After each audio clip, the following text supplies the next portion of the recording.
Thank you for tuning in. This is DJ FobFresh from SegaShiro.com.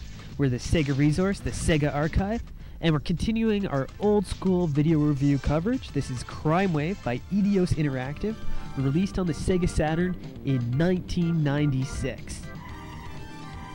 Now, CrimeWave plays like a combination of Micro Machines and Twisted Metal. It's a car combat game from a 3D isometric view. And unlike many other 3D isometric view games on the Saturn, this one actually controls well with the Sega Saturn pad. It feels nice from the get-go, it's very intuitive, you can kind of pick up and play, and it's a fun little arcade action game. Another cool feature from a control perspective is that you can use the Saturn steering wheel if you are so inclined. I didn't use it for this review, I used the standard pad.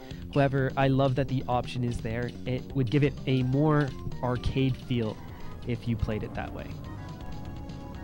On the graphical side of things, this game actually looks quite good for a 13-year-old title. The 3D and sort of the textures are nice and clean. Everything looks how it should. It's pleasing on the eye.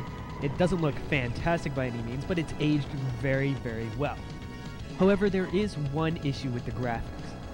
There's two major views you can use in the game. One where it's panned in closer on the car, and one where it's panned out where you can see a larger sort of area of the city. When you use the panned out view in single player mode, there is a lot of slowdown which occurs, and this kind of detracts from the overall presentation and look at the game. It makes it a little harder to control, so it definitely affects playability on some level. But however, if you use the pulled in view, the one where you're close to the car, that pretty much disappears, and it's a lot more playable and fun for it. The title it is most similar to, for new gamers, would be Calling All Cars, which is a downloadable PSN game.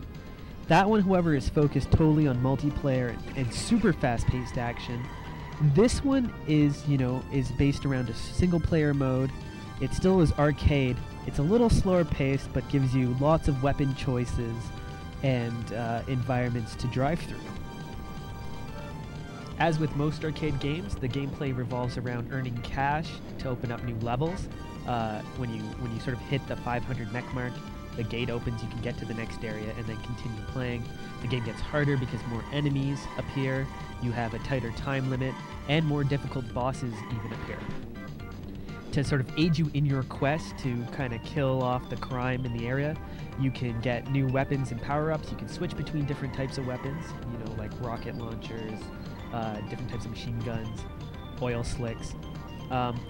That's probably one of the cooler features about the game is the rear and forward-facing weapons, which are mapped to the right and left bumpers, respectively. One problem with the game is that there's little to no storyline in it. The storyline pretty much resides in the manual.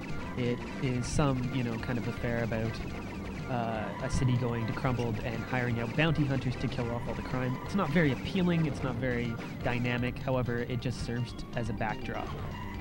One cool feature about the game, though, is the GTA-style innocent kills. However, these will penalize you with cash, but it's still fun to do anyways. From a collection perspective, there isn't a lot of car combat games on the Sega Saturn. It is an enjoyable title, it's fun to play, the music is okay. Don't expect great things from this title, but expect something that's fun and easy to pick up and play. This is DJ FobFresh signing out, saying keep on gaming.